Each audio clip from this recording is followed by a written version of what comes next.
I brought the wrong book, so I had to go make sure we had an extra one. That would have been embarrassing. So we will be in First Kings chapter 12. But before we get there, let's do prayer requests if we have any. Gene was saying Miss Vicky's at home with poison ivy, so I'm sure he had her out there working. So remember her, Brother Bubba. Country that had the earthquake. Any others? If not, Brother Mark McCarroll, can you lead us in a word of prayer?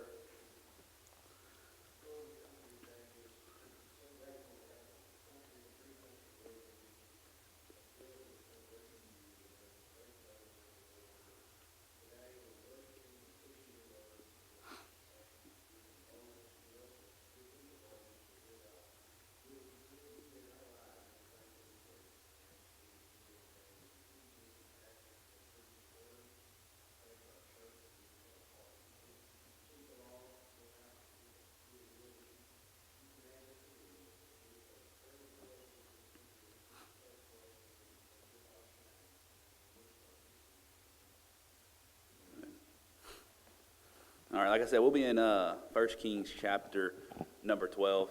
I always like kind of starting off with a little joke, and hopefully I don't get in trouble for this one. We'll see. Brother Johnson's not in here just yet. Oh, he is. Dang it, he popped his head up behind the computer up there, so I got to be careful. Me, Pulley, Chandler, and Gene went on a trip this past weekend to Wichita to go watch some basketball, right? It was part of my bachelor trip, right? We didn't do anything crazy. We'll put that out there just in case. My fiance is in here, so the craziest thing we did was bring Gene with us, you know. But Chandler, he did the hotel rooms. You know, I never saw him until we walked into it. You know, he got catfish. That hotel room did not look like the pictures, and it's okay. It happens to everybody. We get in there and we have one room, 4 guys, and the beds are smaller than queen size.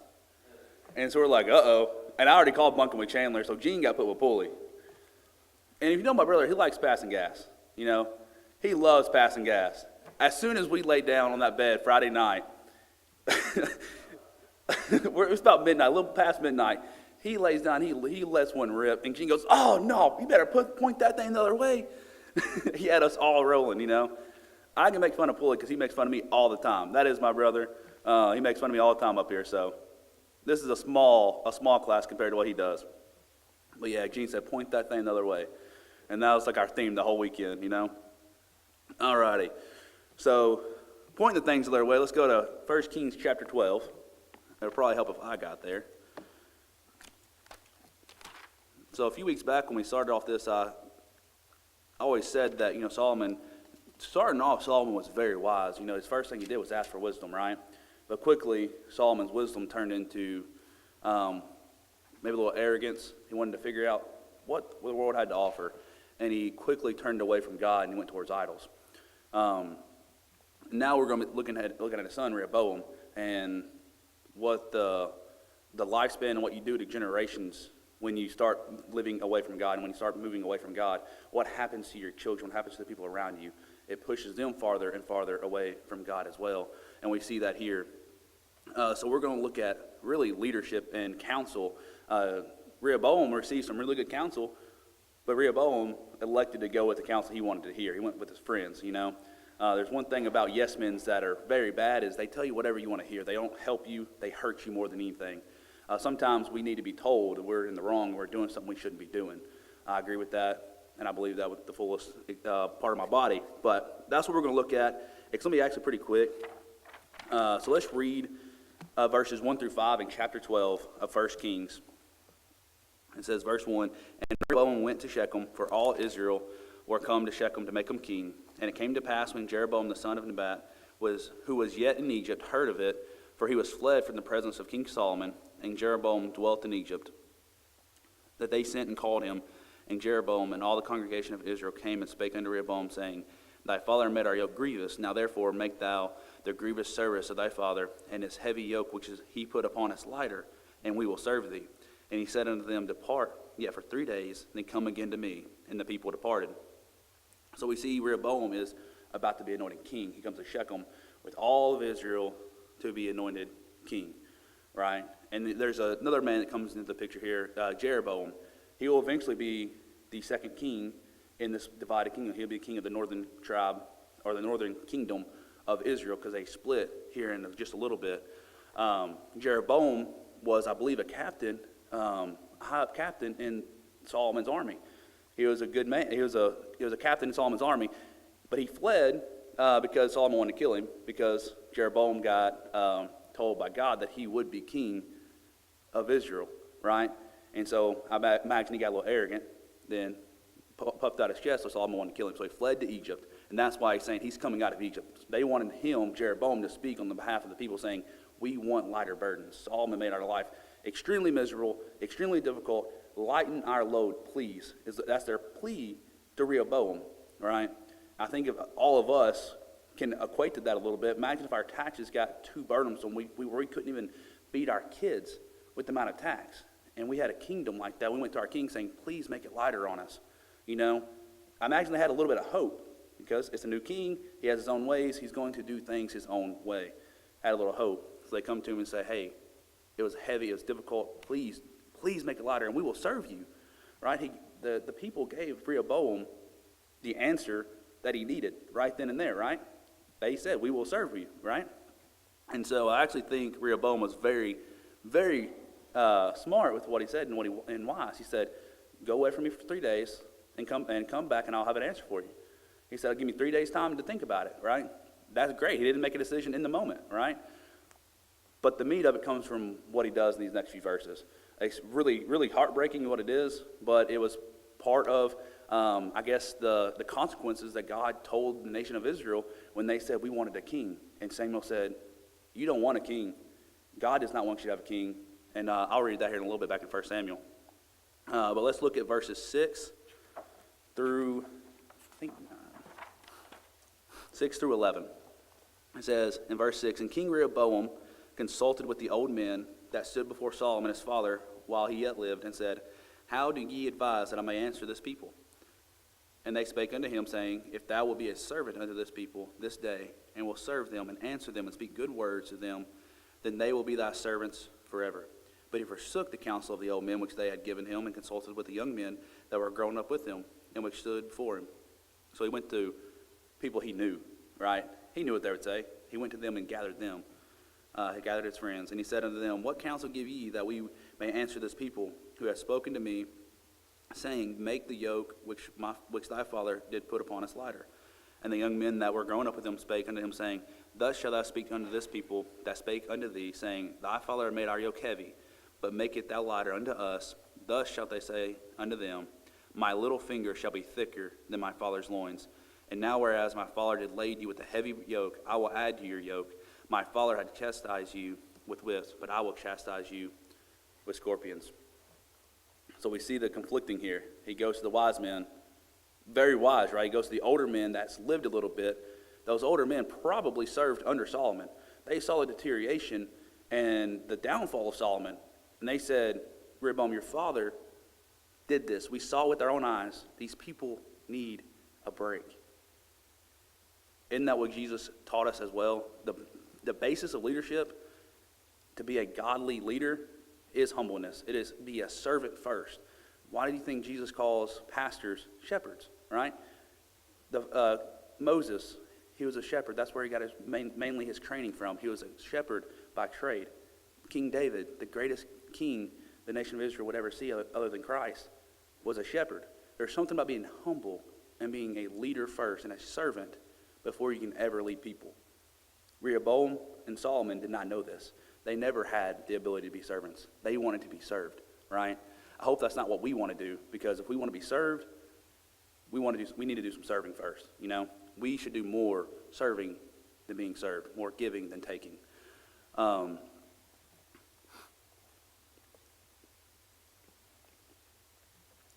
so the essential characteristic of God's leadership is service. The Bible calls us servants more than any other title, and that is the only way to be the effective leader in God's kingdom. I believe if Rehoboam would have gave in to the people and gave in to the wise counsel of the old men and said, I'm going to make your yoke lighter, I imagine it would have brought the people back together. It would have united Israel again.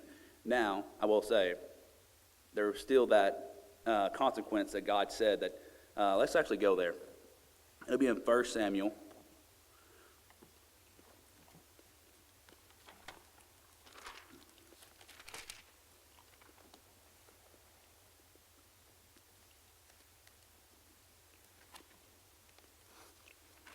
I didn't have it marked in this one. I should not have brought my own book, I'm telling you guys.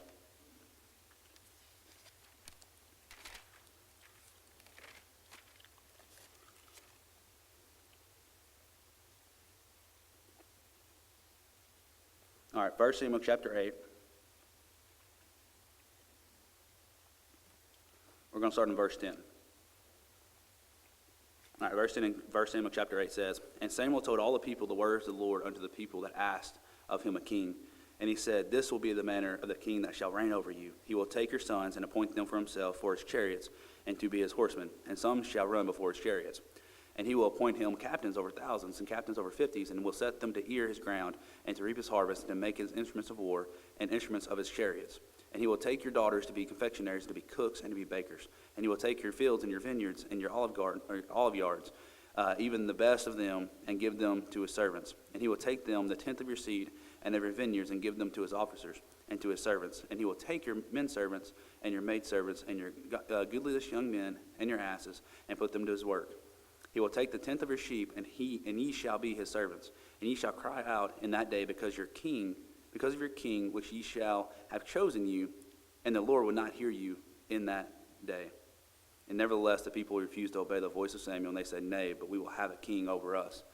In verse 18 there it says, And ye shall cry out in that day because of your king, which ye shall have chosen you, and the Lord will not hear you in that day. That was the consequence for not listening to God. Right? God and Samuel said, You do not want a king. I do not want you to have a king. You should have no other man, no other person above you other than me. Israel said, no, we want a king. They wanted to be like the other nations around them that had kings. They wanted to be just like them. They just could not see how good they had it, right? And so God, in his infinite wisdom, and his sovereignty, and his omniscience, knew that one day where their hearts were turned to. And this was that day when Rehoboam said, I will make your yoke heavier than my father's. It split the kingdom in two, and we'll see that here in a second. And then this was fulfilled, that they would cry out, they would want be united, and they will never be united until Christ comes back. Isn't that a powerful thing? Just by not listening to God in a simple stage in their life, saying, we want a king, and God said, I'll give you what you want. Right? God will never overpower our free will, right? He gave us that ability. He will never overpower that. He gave them what they had asked for, and it caused a division in Israel. So back to 1 Kings chapter 12. We're going to finish it up with verses 16 through 20. So verse 16 says, So when all Israel saw that the king hearkened not unto them, the people answered the king, saying, What portion have we in David? Neither have we inheritance in the son of Jesse. To your tents, O Israel. Now see to thine house, David. So Israel departed unto their tents. But as for the children of Israel, which dwelt in the cities of Judah, Rehoboam reigned over them. Then King Rehoboam sent Adoram, who was over the tribute, and all Israel stoned him with stones, that he died. Therefore King Rehoboam made speed to get up to his chariot to flee Jerusalem. So Israel rebelled against the house of David unto this day. And it came to pass, when all Israel heard that Jeroboam was come again, that they sent and called him unto the congregation and made him king over all Israel. There was none that followed the house of David, but the tribe of Judah only. So we see the division. The people heard, Israel heard what Rehoboam was going to do, heard his proclamation saying, I will make my father's yoke look like a pebble compared to what I'm going to do to you. And so they rebelled, right? They rebelled, and then I find humor in places there shouldn't be humor, right? So Rehoboam, I imagine he's extremely, extremely mad that the Israelites are rebelling against him, and that they are trying to go back to their own place and say, we don't want you as king, right? So Rehoboam sends the tax collector and says, go collect my taxes, They stoned him, right? Israel stoned the man, and Rehoboam said, hopped on his chariot and took off, right?